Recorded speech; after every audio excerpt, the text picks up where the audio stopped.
Gracias, Rodrigo, por recibirnos.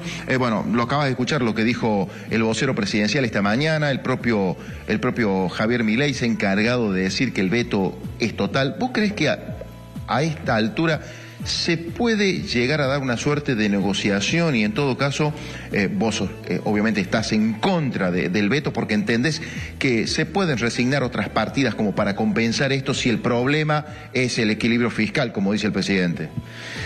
Bueno, no solamente que estoy en contra si hay un veto total y que anticipamos que si el veto es total, la insistencia con el proyecto va a ser total, sino que este básicamente ha sido uno de los planteos que nosotros hicimos, es decir, esto nace en una sanción en la Cámara de Diputados a instancias nuestras del radicalismo, una sesión especial que me valió, entre otras cosas, conflictos hasta con el PRO, y que estaba muy fundamentado, muy responsable es el planteo.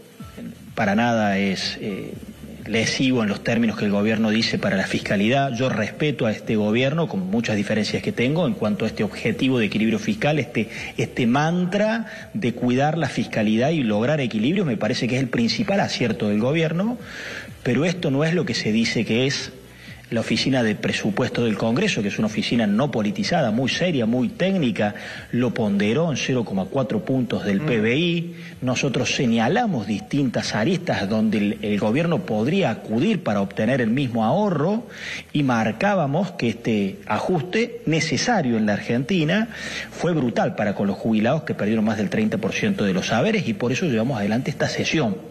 Y se demoró bastante el Senado en darle un segundo tratamiento, de manera que tenemos sobrados argumentos para insistir con esto. El presidente ha dicho que lo va a vetar totalmente, me parece que sería un desacierto y todavía estamos a tiempo porque, bueno, ellos tienen un estilo que por ahí comunican con lo que se dice, se escucha, comunican fuertemente, pero muchas veces reflexionan, son más pragmáticos y cambian de opinión. Si el veto es parcial, me parece que la actitud nuestra, obviamente tengo un bloque que tiene que resolver comúnmente las cosas, pero es muy probable que si el veto es parcial haya una actitud de otras características en la Cámara de Diputados. Y eso te voy a preguntar, ¿en diputados crees que se puede aunar la oposición como para seguir insistiendo con esa mayoría y no se vete? Te voy a ser sincero, yo creo que está en una tentación el gobierno de vetar totalmente, porque la aritmética del Congreso para insistir son 2/3 de los presentes y habiendo el PRO ya manifestado que va a bancar el veto, como quien dice, vos sumas La Libertad Avanza y el PRO y están a 10 votos de evitar los 2/3 al frente. ¿Se entiende el ejercicio del Parlamento? Entonces ellos pueden caer en la tentación de hacer un veto total y trabajar para que en la sesión que se convoque no alcancemos los 2/3. Pero me parece que es un error. Bueno, yo tengo una pregunta más, después le voy a dar paso a mis compañeros que seguramente de piso te quieren preguntar. Bueno, fue una semana bastante difícil para el gobierno, porque también estuvo la disputa por los fondos reservados para la CIDE, con un escándalo de por medio. Ahora una diputada de La Libertad Avanza, que en la próxima hora se va a saber si la expulsan o no del bloque. ¿Qué piensa de todo esto? Bueno, es todo muy raro. Pienso que lo vengo diciendo hace tiempo y concuerdo en este sentido con una mirada que tiene Mauricio Macri, por ejemplo. Sí. Creo que es un gobierno que tiene un horizonte y un norte, a mi juicio, acertado, como te repetía, el equilibrio fiscal, de regular determinadas actividades de la economía, pero que carece de gestión. Entonces vamos al DNU, ¿no? Si es mucho, si es poco, la cantidad de 100 millones de dólares en fondos reservados. Bueno, todo depende de la explicación de gestión que se ofrezca al respecto. Es decir, si viene gente con autoridad a explicar que estamos complicados internacionalmente porque nos acechan amenazas de terrorismo o por el conflicto en un mundo en guerra, bueno, uno puede llegar de alguna manera a comprender o no determinadas decisiones, pero si no hay gestión, no hay explicación y aparecen estas cosas, bueno, nosotros vamos actuando al respecto con mucha sensatez, con mucha razonabilidad, en un momento donde no garpa la razonabilidad y todo es un extremo o el otro. Los está escuchando, Rodrigo. Sí, ¿qué tal, Rodrigo? Jorge Cuadrado te saluda, ¿qué tal? ¿Qué haces, Jorge? Ante todo, saludarte, porque sé que hoy anunciaste que dejás arriba Córdoba. Sí. Y bueno, felicitarte, no sé cuánto tiempo habrá sido, no te quiero quemar la edad, pero como 20 años en un programa que, bueno, formó opinión tantos años en Córdoba, así que se te va a extrañar. Bueno, muchas gracias, Rodrigo. Ahora no tanto, porque cuando me llamaba a 6:30 de la mañana, así que no te extrañaré tanto, pero seguramente ahora, los cordobeses sí. Ahora, después de esa felicitación, no te puedo preguntar duro, como te iba a preguntar. Bueno, voy a esto. Ya te ablandé un poquito, ya te ablandé. Si lo tuviera a Milei o a Caputo, le preguntaría, porque el otro día sentado acá Osvaldo Giordano nos dio otras alternativas para encarar el problema sin necesidad de vetar la ley. O sea, encararía por ese lado, pero estás vos.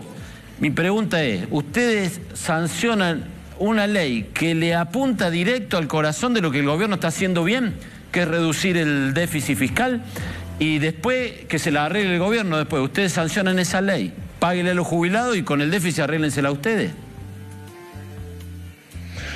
Sí, ese es el discurso del gobierno, pero no es cierto. Pero ¿y cómo no? Y lejos estamos de eso.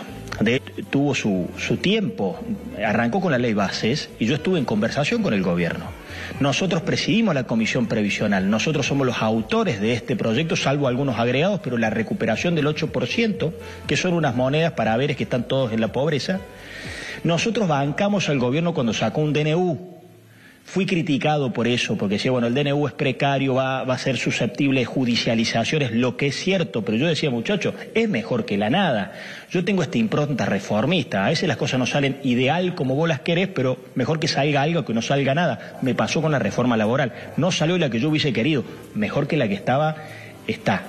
En ese camino progresivo y reformista llegamos a una propuesta muy sensata. No es la propuesta del kirchnerismo, que prácticamente propone que cobran en dólares en cara grande, en dólares en cara grande, los jubilados, después de que pulverizó los haberes previsionales en la Argentina, duplicó, tenés 7 millones de jubilados, 3,5 millones no hicieron nunca los aportes. El nivel de hipocresía del kirchnerismo, bueno, es otro cantar. Esto es muy razonable, Jorge.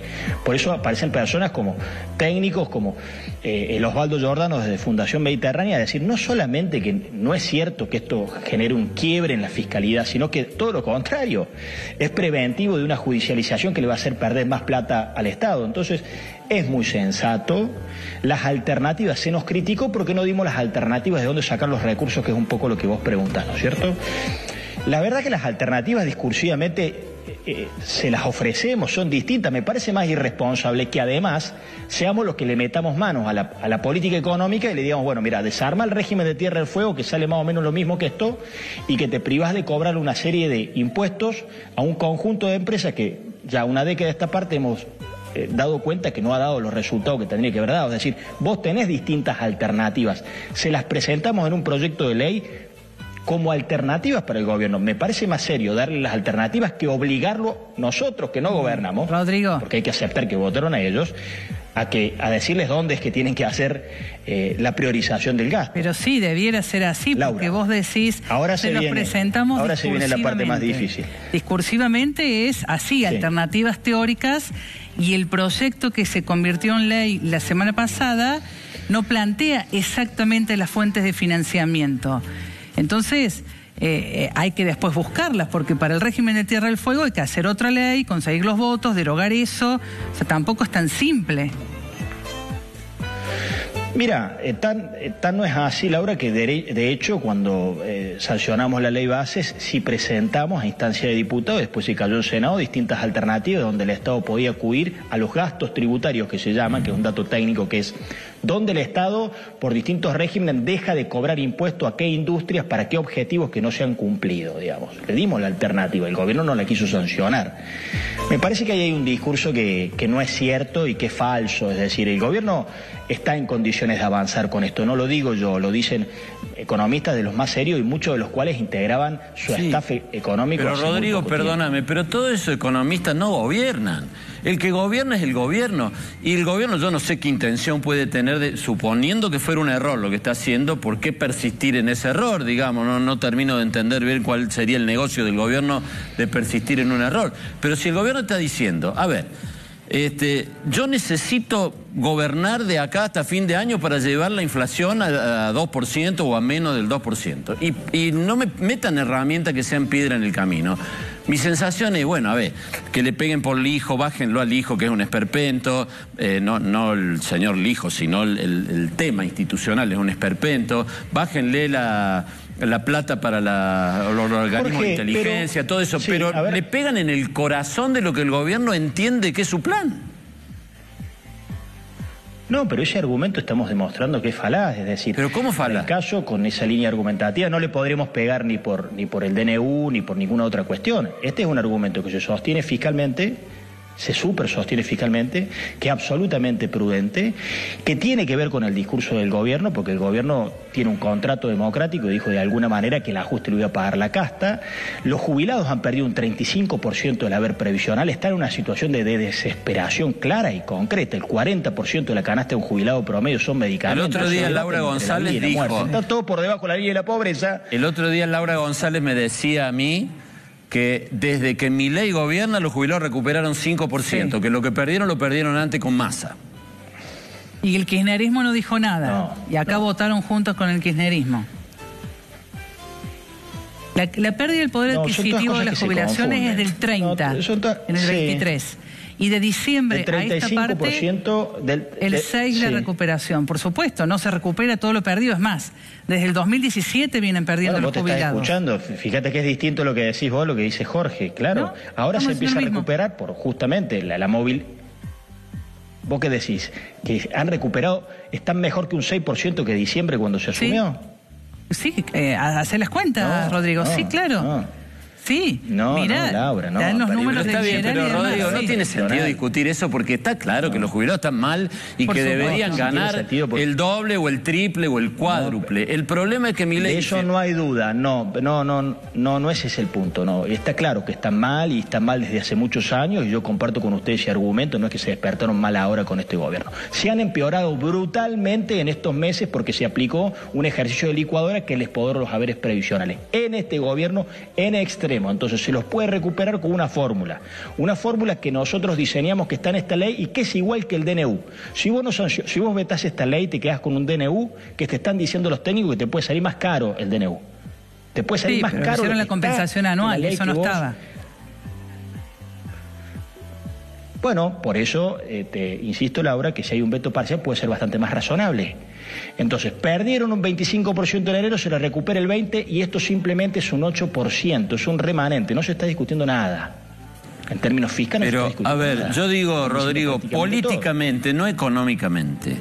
Y no estoy hablando que el kirchnerismo, que son opositores a todo lo que haga Milei, porque ellos piensan que el país tiene que ir para el otro lado. Pero ustedes piensan más o menos que en materia... Jorge, yo ya saqué esta... Espera que te termine. Yo saqué esta discusión la otra vez. El proyecto del kirchnerismo no tiene nada que ver pero por eso. El kirchnerismo. Pero espera... Para que vos te des una idea, nosotros devolvemos el 8% de enero, déjame cerrar este punto porque son todos datos técnicos que parecieran que pasan como livianos. Nosotros devolvemos el 8% de enero, el kirchnerismo proponía un 20% de enero. Es decir, más del doble. Está bien. Lo del kirchnerismo sí es hipocresía, es irresponsabilidad fiscal. Esto es un dato que incluso el propio gobierno estuvo trabajando, estuvo cerca en el Senado de que saliera la idea nuestra. Entonces hay mucha hipocresía desde lo discursivo. Esto no es un proyecto desestabilizador de las cuentas públicas, es muy equilibrado y tiene una prioridad puesto en el hilo más delgado. No lo estamos haciendo con todos los temas, es un tema verdaderamente a priorizarse, que también lo dijo este gobierno cuando asumió. Es prudente, es realizable. Bueno, está en su derecho de vetarlo, el Congreso también está en su derecho de defender los haberes previsionales.